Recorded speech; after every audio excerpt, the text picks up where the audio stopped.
నాతో పాటు పాల్పంచుకుంటున్న ఖమ్మం పార్లమెంటు సభ్యులు పెద్దలు రఘురామరెడ్డి గారు,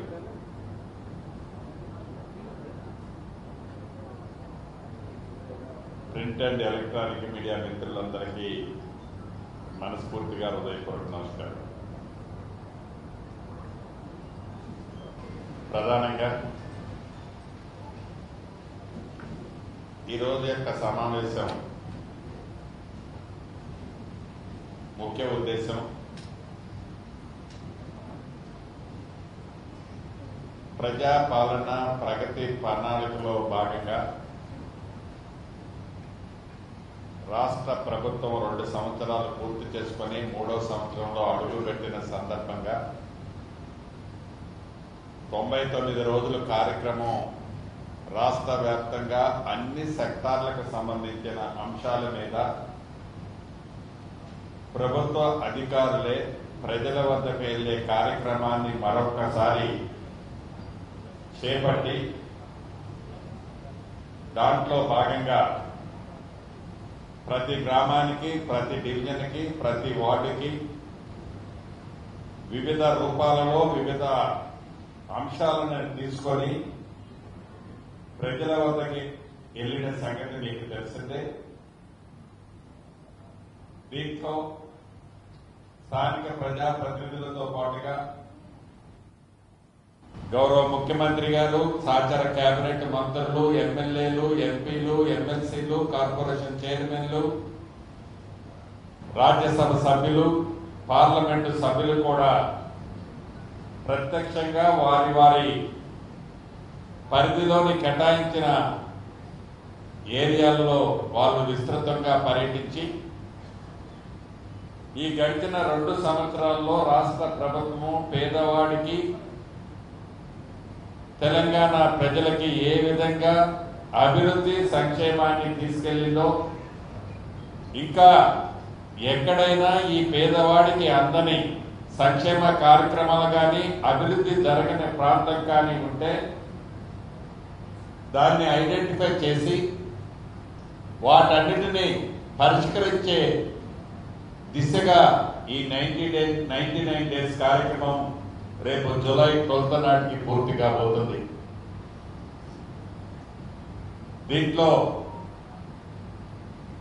నేను శాసనసభ్యుడిగా ఉన్న నియోజకవర్గం ఖమ్మం జిల్లాలోని పాలేరు నియోజకవర్గంలో 14 క్లస్టర్లుగా చేసి 14 క్లస్టర్లలో సుమారు 14 రోజులు ఈ గడిచిన 25-30 రోజుల్లో నిన్నటికి చివర క్లస్టర్లో ప్రజల వద్దకే ప్రభుత్వం అనే కార్యక్రమంలో భాగంగా ప్రజా దర్బార్ కార్యక్రమాన్ని మీ అందరి సహకారంతో, అధికారుల కోఆపరేషన్తో కంప్లీట్ చేయడం జరిగింది. ఈ ప్రజా దర్బారులో వచ్చిన అంశాల మీద, ఈ ప్రజా దర్బారుకు సంబంధించిన పర్సనల్ గా నా వ్యక్తిగతంగా నేను ఏదైతే కళ్ళతో చూశానో, చెవులతో విన్నానో అది మీ ద్వారా రాష్ట్ర ప్రజలకు తెలియాలనే ఒక ఆలోచనతో ఈ సమావేశాన్ని ఈ రోజు ఏర్పాటు చేయడం జరిగింది. ఈ 14 క్లస్టర్లో సుమారు 24,900 పైచిలకు అర్జీలు రావటం జరిగింది. అది అర్బన్ ప్రాంతంలో కానీ, రూరల్ ప్రాంతంలో కానీ, అంటే రమారమి ఒక 15-20 తక్కువ 25,000 అర్జీలు రావడం జరిగింది.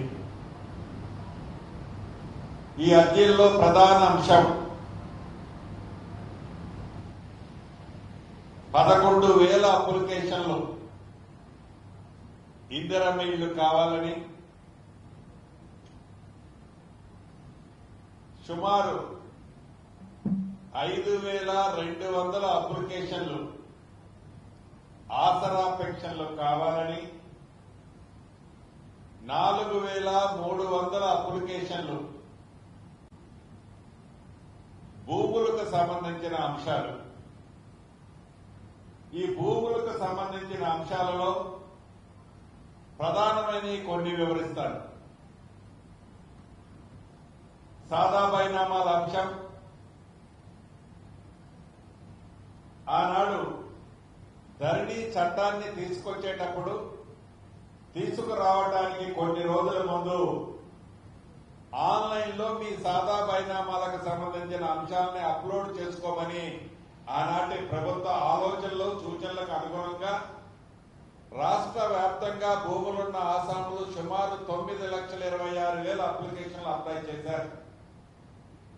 కానీ ఆ ధరణి చట్టంలో ఈ సాదా బైనామాలకు సంబంధించిన అంశాన్ని చేర్చని కారణంగా, ఆ చట్టంలో ఈ అంశమే లేని కారణంగా ఆ సాదా బైనామాలని ఆనాటి ప్రభుత్వం గాలికి వదిలేసింది. భూభారతి రైతులకి ఒక చట్టం లాంటి చట్టాన్ని తెచ్చుకొచ్చినప్పుడు ఈ అంశాన్ని ఆ చట్టంలో చేర్చబడి దానికి అనుగుణంగా దానికి సంబంధించిన అంశాలు ఆనాడు ధరణికి సంబంధించిన అంశాలను ఆనరబుల్ హైకోర్టులో ఉన్న కారణంగా ఆ కేసును కూడా గౌరవ న్యాయస్థానం నుంచి క్లియర్ చేయించుకొని ఈ 9,26,000 అప్లికేషన్లు రాష్ట్ర వ్యాప్తంగా ఏవైతే ఉన్నాయో ఆ అప్లికేషన్లకు ఒక మోక్షాన్ని కలిగించి ఈ భూభారతిలో కూడా ఎవరైతే సాదా బైనామా అంటే తెల్ల కాగితం మీదనో 100 రూపాయల కాగితం మీదనో రిజిస్ట్రేషన్ కాకుండా ఈ భూమిని నేను అమ్మాను, మేము కొన్నామనే అగ్రిమెంటుని సాదా బైనామా అంటాం. ఈ సాదా బైనామాకు సంబంధించిన అంశాన్ని భూభారతిలో కూడా మేము అమ్మిన వాళ్ళది కూడా కాన్సెంట్ కావాలని ఒరిజినల్ రూల్స్ లో పెట్టుకోవడం జరిగింది.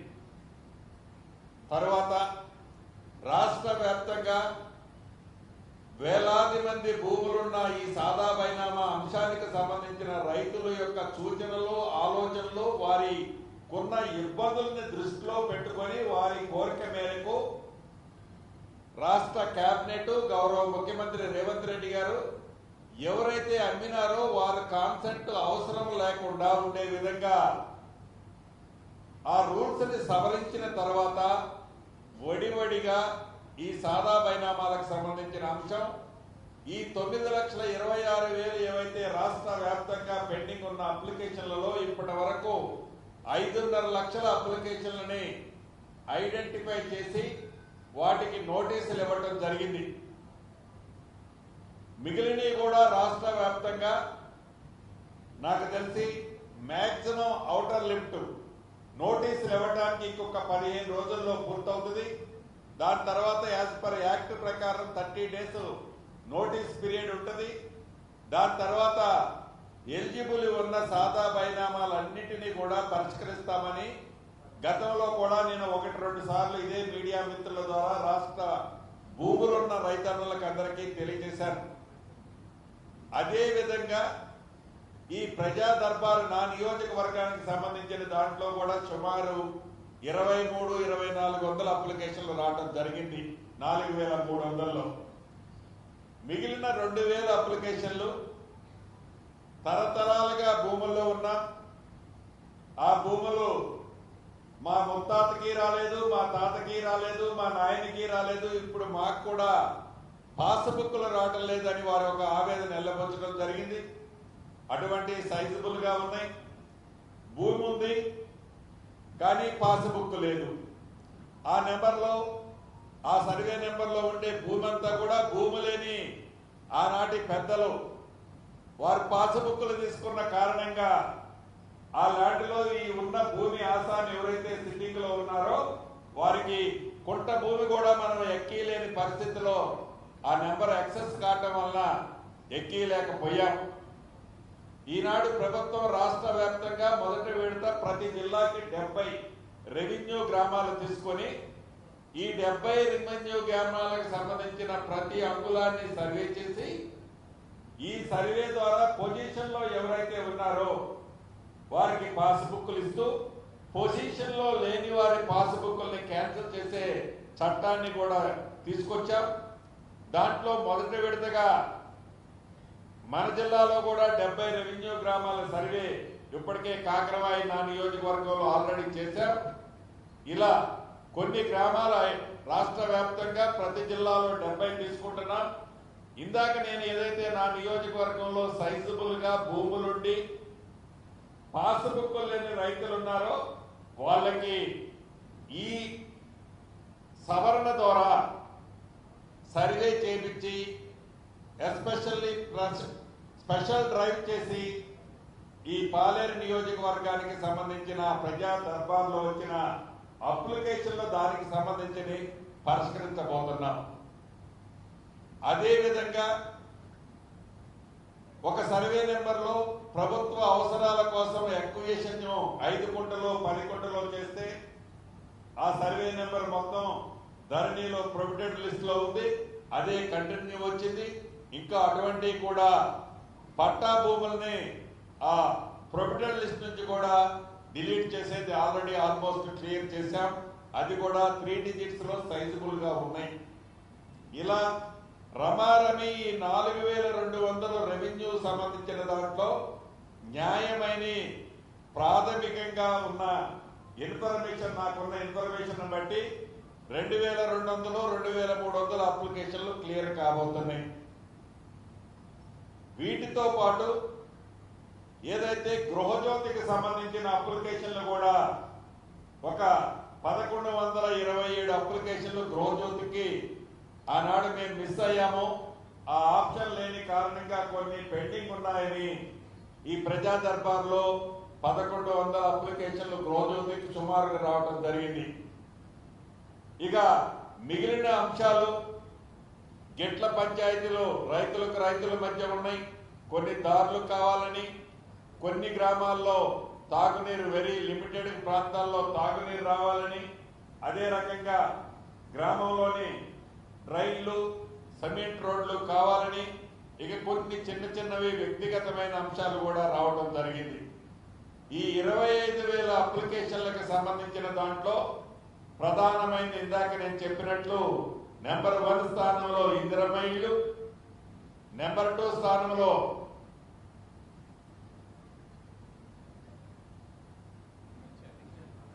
ఆసరా పెన్షన్లు, నెంబర్ 3 స్థానానికి సంబంధించిన దాంట్లో భూ సమస్యలు, నెంబర్ 4 కు సంబంధించిన దాంట్లో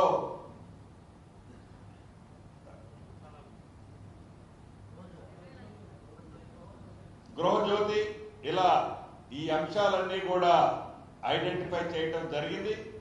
వీటికి టీములను ఆల్రెడీ ఏదైతే మేము క్లస్టర్ల రూపంలో ఏర్పాటు చేశామో అదే పద్ధతిలో అధికారులను కూడా యంత్రాంగాన్ని బైఫర్కేషన్ చేసుకొని రాబోయే కొద్ది రోజులు అది రెవెన్యూకు సంబంధించింది అయితే టేక్స్ మినిమం 45 డేస్ టైం పడుతుంది. అదే రకంగా ఇందిరమ్మ ఇళ్లకు సంబంధించింది ఇప్పుడు 2వ విడత 2000 ఇచ్చాం. ఈ 11,000కు సంబంధించిన దాంట్లో డెఫినెట్ గా జెన్యూన్ ఉన్నాయి, కొన్ని ఉన్నాయి. వాటిని ఫేస్ మేనర్ లో ఇచ్చే కార్యక్రమం చేపడుతున్నాం. 3వ అంశం ఇందాక నేను మిస్ అయింది కూడా ఇళ్ల స్థలాలు కావాలని. ఇళ్ల స్థలాలు కావాలని కూడా సుమారుగా ఒక 1500-1600 అప్లికేషన్లు రావడం జరిగింది. వాటిని కూడా ఎక్కడైతే ప్రభుత్వ స్థలాలు నివాసానికి యోగ్యమైనవి ఉన్నాయో, గతంలో రాజశేఖర రెడ్డి గారు ముఖ్యమంత్రిగా ఉన్నప్పుడు ఆనాడు ఇళ్ల స్థలాల కోసం ఎక్విజిషన్ చేసిన ల్యాండ్ లో కొన్ని ఇచ్చి కొన్ని పెండింగ్ ఉన్నాయో అటువంటి ల్యాండ్స్ అన్నింటినీ కూడా ఐడెంటిఫై చేయమని ఆదేశాలు ఇచ్చాం. దాని ప్రకారం దాన్ని కూడా సాల్వబుల్ ప్రాబ్లమే కాబట్టి రాబోయే కొద్ది రోజుల్లో సాల్వ్ చేయగలుగుతాం. ఈ ఎంటైర్ 14 క్లస్టర్లలో సుమారు ఏదైతే 25,000 అప్లికేషన్లు అంటే నాకు తెలిసి సుమారు ఒక 40-45,000 మంది ఈ 14 క్లస్టర్లలో 1 to 1 నాకు కలిసినప్పుడు వారికి ఒక పూర్తి నమ్మకం విశ్వాసం ఉంది ఈ ప్రభుత్వం మీద. ఈ 40,000 నుంచి 45,000 మంది ఎవరైతే 1 to 1 నేను కలిశానో, నేను చూశానో, నేను విన్నానో వారికి ఒక పూర్తి నమ్మకము విశ్వాసము ఉంది. ఆ వచ్చిన 45,000 మంది కాంగ్రెస్ పార్టీకి సంబంధించిన వారే కాదు, కాంగ్రెస్ షర్ట్ తొడుక్కొని వచ్చి నిలబడ్డవారు కాదు, కాంగ్రెస్ కు సంబంధించిన వాళ్ళు ఇచ్చిన అప్లికేషన్లే కాదు. నేను చెప్పేదానికంటే ఇక్కడున్న మీడియా మిత్రులు కూడా ప్రత్యక్షంగా ఈ 14 రోజులు చాలా మంది అటెండ్ అయ్యారు. అన్ని పార్టీలు, పేదవాళ్ళు, కష్టంలో ఉన్నవారు పూర్తిగా విశ్వాసం, నమ్మకంతో మా సమస్య పరిష్కారం అవుతుందని వారందరూ తలంచి వారు ఈ సమావేశాల్లో, ఈ 14 క్లస్టర్కి సంబంధించిన ప్రజా దర్బారు సమావేశాల్లో వారు అప్లికేషన్లు ఇవ్వడం జరిగింది. వారు చెప్పింది బట్టి నాకు పూర్తిగా అర్థమైంది ఏంటంటే ఈ ప్రభుత్వం మీద వారికి పూర్తి నమ్మకము, విశ్వాసము ఉంది. వారు అడిగే దాన్ని బట్టి అన్నా ఆనాడు 10 సంవత్సరాల్లో సాధ్యం కాలే, 10 సంవత్సరాలు కాళ్ళు అరిగిందాకా తిరిగాం, ఇప్పుడు మాకు పూర్తి నమ్మకం కుదిరింది. మీరు ఒకేసారి ఇవ్వలేకపోవచ్చు, ఇస్తే బాగుంటది, కానీ రాష్ట్ర ఆర్థిక పరిస్థితి సహకరించే కారణంగా మీరు ఒకేసారి ఇవ్వలేకపోయినా మీరు ఇస్తారు, మీరు చేస్తారు, మీరు చేయగలుగుతారనే నమ్మకం మాకుంది అనేది ఆ కలిసిన 45,000 మంది చిల్లరు ఎవరైతే ఉన్నారో నా కుటుంబ సభ్యులు, వారు చెప్పిన దాన్ని బట్టి నాకు స్పష్టంగా అర్థమైంది. ఈ ప్రభుత్వం మీద, గౌరవ ముఖ్యమంత్రి రేవంత్ రెడ్డి గారి మీద, ఈ ప్రజా ప్రభుత్వం ప్రజల కష్టాలు తీర్చడానికే మేము ఎన్నుకున్నామనే నమ్మకంతో ఎన్నుకున్నామనే నమ్మకం, విశ్వాసం ఈ ప్రజలకి ఉంది అనేది నాకు స్పష్టంగా అర్థమైందని మీ ద్వారా రాష్ట్రంలో ఉన్న ప్రజానికానికి కూడా తెలియజేయదలుచుకున్నాను. కొన్ని ప్రతిపక్షాలు అంటుంటాయి, ప్రతిపక్షం వారి బాధ్యత, వారు రేట్ చేసే పాయింట్లో కొన్ని న్యాయమైనవి ఉండొచ్చు. సాధ్యాసాధ్యాలను పరిశీలించి ప్రభుత్వం వారు రేట్ చేసే పాయింట్లని నిజంగా అది ఉపయోగకరమైనదైతే, వారి వ్యక్తిగత స్వార్థం కోసం కాకుండా అది ప్రజల కోసమే వారు అడుగుతున్నదైతే, ఈ ప్రభుత్వం భేషజాలకు పోకుండా అటువంటి అంశాలని పాజిటివ్ గా తీసుకొని ఆ సమస్యల్ని ఇమీడియట్ గా రిజాల్వ్ చేసింది కూడా గడిచిన 2.5 సంవత్సరాల్లో మీరు చూశారు ప్రత్యక్షంగా. అలా కాకుండా రాజకీయ దురుద్దేశంతో వారి వ్యక్తిగత ఏజెండాని మైండ్లో పెట్టుకొని వారి స్వలాభం కోసం ఈనాడు కేంద్రంలో అధికారం ఉన్న పార్టీకి సంబంధించిన ప్రజాప్రతినిధులు కావచ్చు, 10 సంవత్సరాలు దొరపాలన చేసిన నాయకులు కావచ్చు, మాజీ మంత్రులు కావచ్చు, వారి స్వలాభము, వారి వ్యక్తిగతమైన ఏజెండాని పెట్టుకొని ఈ రాష్ట్ర ప్రభుత్వం మీద, ముఖ్యంగా ఈ ప్రజా ప్రభుత్వం మీద ఏదైతే గుండగాల్సి వేస్తున్నారో దాంట్లో నిజము లేదు అని చెప్పదలుచుకున్నాను అన్నది ఈ వేదిక ద్వారా రాష్ట్ర ప్రజలకు తెలియజేస్తున్నారు.